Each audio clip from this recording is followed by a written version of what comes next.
필리핀 사회관계망 서비스 인플루언서가 일본 제국주의 상징인 우길기 문양의 문신을 한 사진을 SNS에 올렸다가 뒤늦게 잘못을 깨우치고 사과했습니다.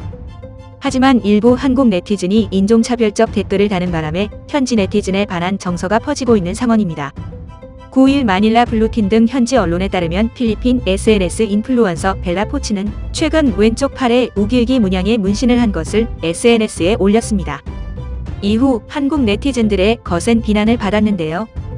그는 지난 6일 우길기의 역사적 배경을 알지 못했다면서 용서를 구했고 한국을 사랑한다며 다른 사람들에게도 우길기에 대해 알려주겠다는 글을 올렸습니다. 그러면서 문신을 지우거나 덮겠다고 약속했고 이렇게 사태가 일단락되는 듯 했습니다. 그러나 일부 한국 네티즌들이 가난한 필리핀인은 작고 못 배워서 무식하다, 속이 좁다 등 인종차별적 비난 댓글을 달면서 사안이 복잡해졌습니다.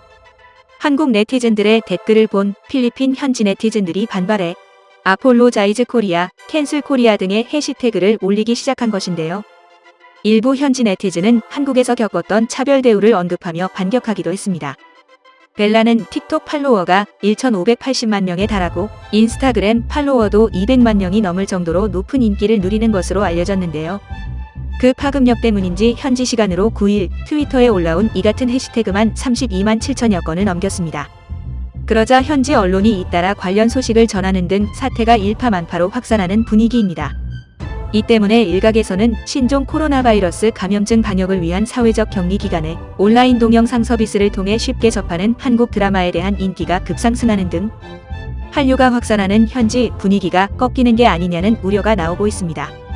또한 일부 한국 네티즌들은 필리핀에 사과해야 한다며 인종차별에 대한 생각을 SNS에 게시하기도 했는데요. 논란이 된 타투도 의도가 있었던 것이 아니고 당사자분이 사과하고 한국 역사 알았으니 타투도 수정하였고 조심하겠다 했는데 일부 한국인들이 선을 너무 넘었어요. 필리핀 분들께 사과합니다. 아픈 역사가 인종차별에 대한 권리를 주진 않는다 등 안타까움을 내비치며 사과해야 한다는 글들이 많이 보였습니다. 이후 이러한 의견들이 호응을 얻어 한국의 네티즌들은 필리핀에 대한 사과의 의미로 Sorry to Filipinos 해시태그를 트위터 실시간 트렌드에 올리기 시작했습니다. 현재까지도 트위터상에는 캔슬 코리아, Sorry to Filipinos 해시태그가 오르내리며 많은 네티즌들의 의견이 쏟아지고 있는 상황입니다.